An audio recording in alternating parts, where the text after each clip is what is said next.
Olá, amigos do Notícias Agrícolas, no ar nosso boletim de acompanhamento do mercado aí do boi tradicional. Nesse horário a gente traz para vocês sempre uma análise diferenciada para que vocês possam entender o que está acontecendo em termos de principalmente precificação. O que a gente está vendo nessa semana é uma semana de estabilidade na precificação da arroba do boi. A manutenção daquele patamar dos 340 até 345 em São Paulo aí para o boi China, o que é positivo, e uma manutenção também de 330 para o mercado interno. É aí que começa o problema. Mas, obviamente, a gente vai traduzir esses números para vocês nessa conversa que teremos agora com o Fernando Henrique Iglesias, lá da Safras e Mercado. Seja bem-vindo, meu amigo. Obrigado mais uma vez por estar aqui com a gente, nos ajudar a entender essa dinâmica de precificação. Eu falei que o mercado em São Paulo está aí bancando os R$ 330 por arroba, principalmente para o boi comum, né? O boi que atende aí o mercado interno, mas é uma situação que já começa a trazer uma preocupação aí para os frigoríficos, Fernando. E eu queria entender por quê. Seja bem-vindo, meu caro. Boa tarde a todos. É um prazer estar aqui novamente no Notícias Agrícolas, né? Mais um boletim. A conta da carne já não está fechando, já não fechava nesse início de ano, agora com as quedas recentes que a gente viu no atacado, a situação fica mais complicada para esse frigorífico que só opera no mercado interno. Então, ele já está tendo dificuldade em relação a receitas, em relação à margem. Já temos unidades falando até mesmo em férias coletivas novamente, aumento da capacidade ociosa. Então, tudo isso vem sendo trabalhado pelos frigoríficos nessa tentativa de mitigar esse efeito da alta dos preços do boi gordo no mercado. Então, a situação já começa o ano quente, né? Está bem delicada essa situação do mercado e realmente gera preocupações aí de médio e longo prazo, inclusive. Quando começou esse movimento de queda da carne? Porque no início do ano ela estava firme, né, Fernando? Sim, começamos o ano com preços ali nas máximas em relação principalmente ao traseiro, mas a gente sai ali de janeiro com uma situação de consumo interno muito diferente. Quer dizer, a gente vê uma população descapitalizada, a gente vê a necessidade de pagar aquelas despesas tradicionais de começo do ano, né? IPTU, IPVA, compra de material escolar, tudo isso acaba gerando esse quadro de descapitalização e não leva a crer que a população vai consumir uma proteína cara como é a carne bovina hoje. Isso se acentua porque os preços da carne de frango e da carne suína abriram um ano em franca queda. Então, tem uma opção muito mais acessível nesse momento e a população vai migrar para isso. A partir entre a segunda e a terceira semana de janeiro, já começamos a perceber que o movimento da queda da carne bovina começava a se acelerar.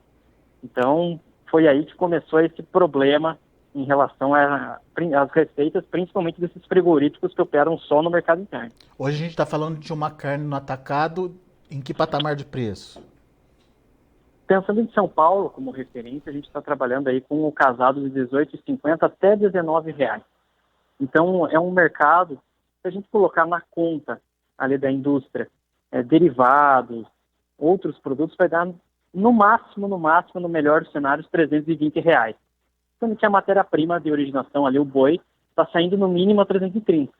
Então, realmente tem uma dificuldade ali em relação de formação de receitas nesse momento. Tanto que os frigoríficos estão tentando, os frigoríficos eles estão tentando dar margem a outros produtos derivados do abate, ali, exemplo do sebo bovino, do couro, das farinhas de carne, estão tentando fazer essa conta fechar de uma maneira mais favorável. Os subprodutos eles estão tendo um mercado mais ativo aí, Fernando. Muito, por exemplo, o preço do sebo bovino ele está se mantendo ali num patamar bastante acentuado no início do ano, só para citar. A gente está trabalhando com sebo acima de R$7,60 em São Paulo. A gente abriu o ano aí com preços de R$7. Então já teve uma alta de 60 centavos, uma alta importante para esse mercado. É um mercado que é muito explorado por indústria de higiene e limpeza, por biocombustíveis e assim por diante. Então tem um mercado bem amplo para o sebo bovino e isso os frigoríficos estão trabalhando nessas questões para tentar melhorar a margem, mas não está sendo um trabalho fácil, né? Não é um trabalho simples conseguir fazer isso. Nessa conta que você chegou aí de um boi de 320, né, de 315 a 320, o subproduto já está computado. Sim, já estão inclusos aí os subprodutos, o couro, o sebo, enfim, a situação é bem complicada realmente, porque começamos a escutar novamente no dia a dia de mercado aquela história de frigorífico que pode dar ofertar férias coletivas, aquela notícia que frigorífico pode reduzir capacidade de abate. Então, tudo isso já está sendo discutido novamente, em função justamente dessa dificuldade operacional que a indústria tem enfrentado. E não precisa fazer muita conta para entender o que é isso, né? A indústria está comprando um boi de 330, que é o mínimo que se paga no mercado interno para o boi comum, e está com a venda da carne, traseiro, dianteiro, ponta de agulha, mais subprodutos, arrecadando no máximo aí 320. Só aí já é uma diferença de R$ 10 aí por animal, Fernando. Exatamente. E isso não acontece só em São Paulo. A gente vê isso em outros estados também, que as dificuldades são parecidas. O movimento é muito semelhante. A gente vê o boi padrão China sendo negociado com 10 até 15 reais de ágio, dependendo da situação, e vê a situação da conta aqui do mercado interno muito ruim. E a tendência de 2022, com o crescimento econômico apenas discreto, com todas as dificuldades macroeconômicas que a gente tem hoje em relação a crescimento de renda, geração de novos postos de trabalho, um ano que o foco é controlar a espiral inflacionária. Então, tudo isso não nos leva a crer que vai haver muita melhora em relação ao consumo da carne bovina no mercado interno. Então, a manutenção do consumo em 2022, o consumidor deve priorizar o consumo de proteínas mais acessíveis, exemplo da carne de aves, da carne suína, enfim, ovo, são as alternativas que o consumidor brasileiro vai encontrar ao longo do ano. E que, como você bem colocou, estão bastante competitivas nesse momento por causa de quedas que foram verificadas desde o início do ano, né?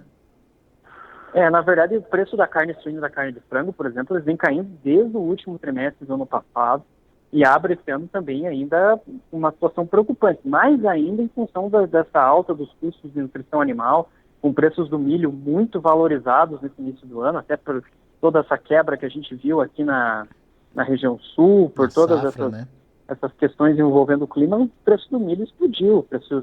Realmente, aqui na região sul, você não acha saca de milho abaixo de R$ 100. Então, uma situação bastante complicada, realmente. Um quadro bem delicado Fernando, para a avicultura e para a suinocultura. Essa situação de prejuízo aí, dá para falar em prejuízo, né? Não tá conseguindo bancar o boi aí, né? Com o custo de produção.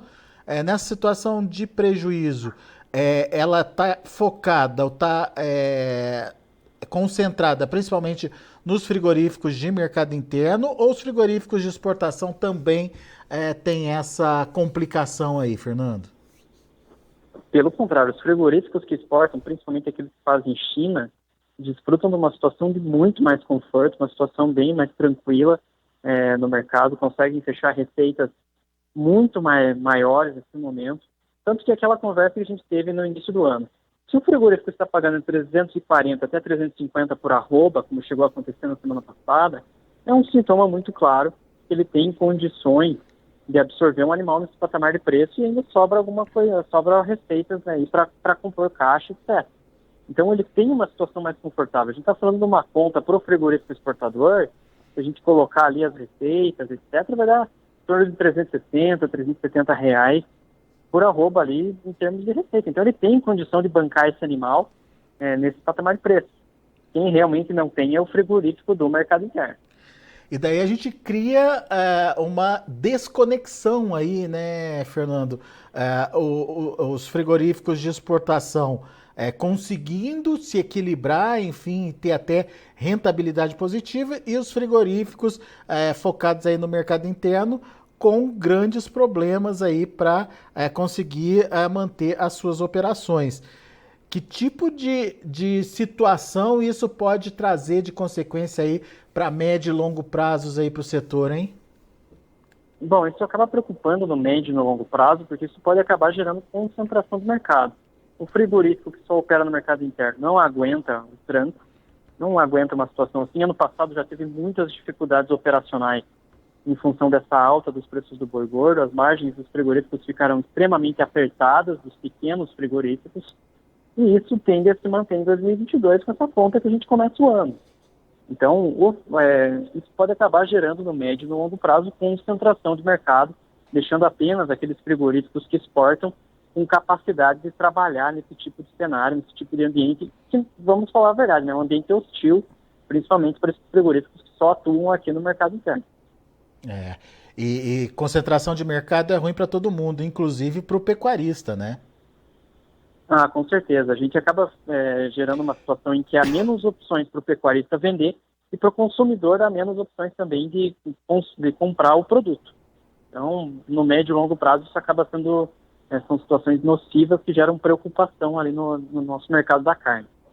Tá. Agora, Fernando, vamos inverter essa situação. Até agora a gente analisou bastante o que está acontecendo com os frigoríficos, né? E você bem mostrou aí pra gente que frigoríficos que tem o foco aí no mercado externo tem uma margem positiva aí, o que justifica o pagamento dos atuais patamares de preços aí da arroba. A gente está falando para São Paulo 340, 345, até 350, dependendo, obviamente, da qualidade dos lotes. No entanto, esses valores atendem à necessidade do pecuarista, Fernando?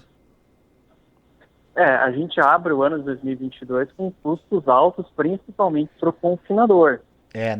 O pecuarista também enfrenta dificuldades nesse momento. É a mesma questão que eu citei para a avicultura e para a suinicultura. Querendo ou não, a nutrição animal está caríssima nesse começo de ano. É muito complicada a situação. O abastecimento de milho só vai se normalizar com a entrada da safrinha no mercado e dependendo também de todo o clima no desenvolvimento das lavouras nesse período. Isso é só no segundo semestre, primeiro semestre de abastecimento que vai ser difícil. Isso é só no segundo semestre, então. Primeiro semestre aí vai ser uma confusão, principalmente para os confinadores. Em relação a custos de nutrição animal, o abastecimento é um grande desafio. O abastecimento de milho é um grande desafio, sim, nesse início de ano. Vai ser complicado manter ali a gestão do negócio em função desse encarecimento dos insumos ali usados para a nutrição. O problema é que o farelo de soja também está num patamar elevado nesse começo de ano. Isso corrobora aí com um cenário de oferta mais restrita no primeiro semestre aí? Sim, a gente vai ter um auge da safra do boi gordo, como todo ano tem, né? Vai ter ali entre os meses de abril até junho, vai ter um maior volume de animais ofertados de regime extensivo no mercado, mas de qualquer maneira a gente vai trabalhar ainda o primeiro semestre com uma oferta bastante ajustada. A gente tem que considerar também que o abate de matrizes vai ser de mais um ano abaixo daquilo que a gente está acostumado a ver. Novamente a gente vai ver pouco abate de matrizes ao longo de 2022, repetindo essa tendência que vem desde o segundo semestre de 2019.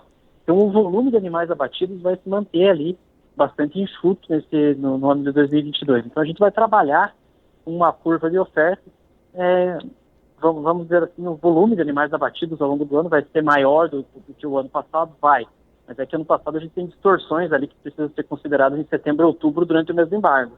Mas ainda assim vai ser abate no nível de 2020, já foi um ano de abates historicamente baixos. Então tudo isso corrobora para essa tendência e que realmente haja o mercado de trabalho com oferta restrita ao longo de todo o ano. Bom, daí a gente tem dois fatores positivos aí para o preço e o fator negativo que seria o mercado interno. Os positivos, oferta ainda compassada de animais e a demanda de exportação que está indo muito bem. Dá para dizer que pelo fato de termos dois fatores positivos, a gente tem um ambiente favorável para a pecuária?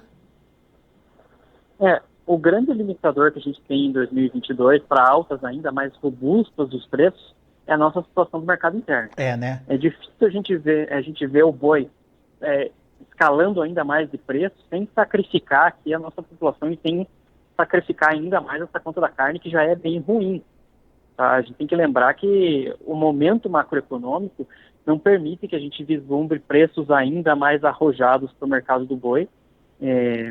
talvez no segundo semestre, dependendo do fluxo de exportação, mas aí vai ter muito mais a ver com esse animal padrão China, com essa demanda chinesa, com o câmbio, do que necessariamente com o mercado interno. Tá? Então, tudo isso tem que entrar na conta, tem que ter essa percepção que esses dados semanais de exportação vão dar uma noção muito importante do nosso potencial ali de exportação para o restante do ano. Então tem que ficar muito atento em relação a esses números, que é eles que podem motivar aí altas mais robustas do boi gordo, principalmente no segundo semestre. Boa, Fernando. Bela análise, meu amigo, muito obrigado pela sua participação mais uma vez com a gente aqui no Notícias Agrícolas. Volto sempre. Eu que agradeço, Alexandre. Um abraço a todos, uma ótima semana, até a próxima. Grande abraço, até a próxima. Tá aí, Fernando Henrique Iglesias, Safras e Mercado aqui com a gente, alertando para uma condição bastante desfavorável aí dos frigoríficos que atendem basicamente mercado interno. Ele fez as contas e mostrou pra gente que, somando tudo, traseiro, dianteiro, ponta de agulha, mais subprodutos, o frigorífico de mercado interno consegue arrecadar aí no máximo 315, 320 reais, ou equivale aí a um boi de 315, 320 reais contra um preço de mercado que está na casa dos 330 reais. Isso é negativo, faz os frigoríficos trabalharem no vermelho, volta de novo aquela perspectiva de férias coletivas, tanto que você ouviu aí o Fernando falando que tem frigorífico que já aventa aí essa possibilidade de volta das férias coletivas de forma antecipadíssima aí, né? Então é uma situação que pode pelo menos estancar um movimento de alta aí que pode acontecer em função dos outros dois fatores, oferta compassada de animais e vendas bastante significativas aí para o boi no mercado internacional para as exportações. Então vamos ficar atento a essas condições e você acompanha toda a evolução do mercado, a precificação da arroba e principalmente a precificação da carne aqui com a gente no Notícias Agrícolas. Nesse momento vamos ver os preços, vamos ver como estão as negociações lá na B3, Mercado Futuro do Boi. Olha aí, um mercado indefinido, para janeiro a gente tem R$ 339,00, caindo pouquinho, 0,06%. Fevereiro, R$ 341,50, queda de 0,09%. Março, R$ 338,00, está subindo 0,15%. Abril, R$ 330,85, preço estável. O indicador CPEA fechou ontem a R$ 338,20, queda de 1,74%.